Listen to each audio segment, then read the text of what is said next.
You're starting to see on the Republican side that this whole, again, when you see ESG, you need to remember that that's probably including DEI. So don't let those acronyms confuse you. They're not, when someone asks, well, do you include them? I'm like, yes, because that's what they're doing. When they say things like Marxist ideologies, they're including it all.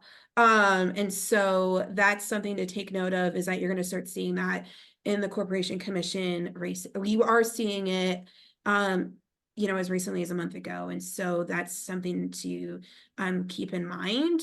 And I think one of the candidates on the Republican side is a Black mom who is spewing this kind of rhetoric. So it is, again, really need to pay attention to this, because it's impacting literally up and down the ballot at every level. And Francis, I don't know if you wanted to add to that piece. Yeah, if I could just interject go ahead. real quick here on the Arizona Corporation Commission in particular. It seems to me that pushing to ban ESG at utilities is really putting a finger on the scale for fossil fuel energy, because,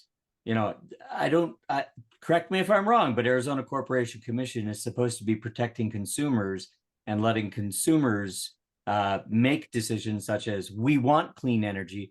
Not only that, but clean energy, wind and solar are now not only competitive with fossil fuels, they're cheaper than fossil fuels.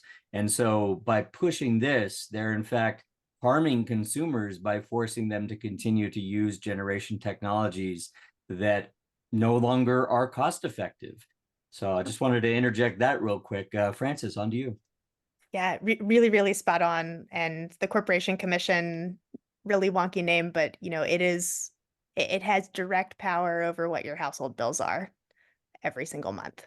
They're the ones who, when APS wants to do a rate hike, they're the ones who say yes or no. They're the ones who are looking at what energy investments are able to go forward, and they're saying no to pollution or they're saying yes to pollution. They're looking at air quality. They're looking at the cost of new energy versus old energy. And they have recently also taken action to do away with some of the coolest consumer programs that are promoting things like energy efficiency.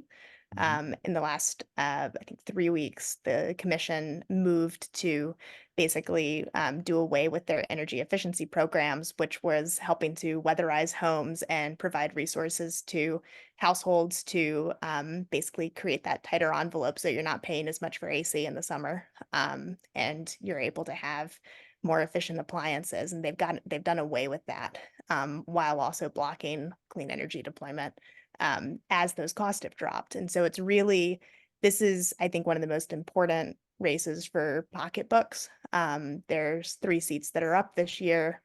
And we do have 3 candidates. And we have 3 candidates. Yes. Yes, which is super exciting. And at least one of them needs to get over the finish line if we have a chance of getting a pro-consumer, pro-clean energy board majority by the end of this decade. So it's really 3 of those seats are up, and Democrats can vote for all 3 of them, and we can take the Arizona Corporation Commission. We can take control of the Arizona Corporation Commission in this race in November of 24 by voting for all 3 of those candidates and taking those 3 seats. Absolutely.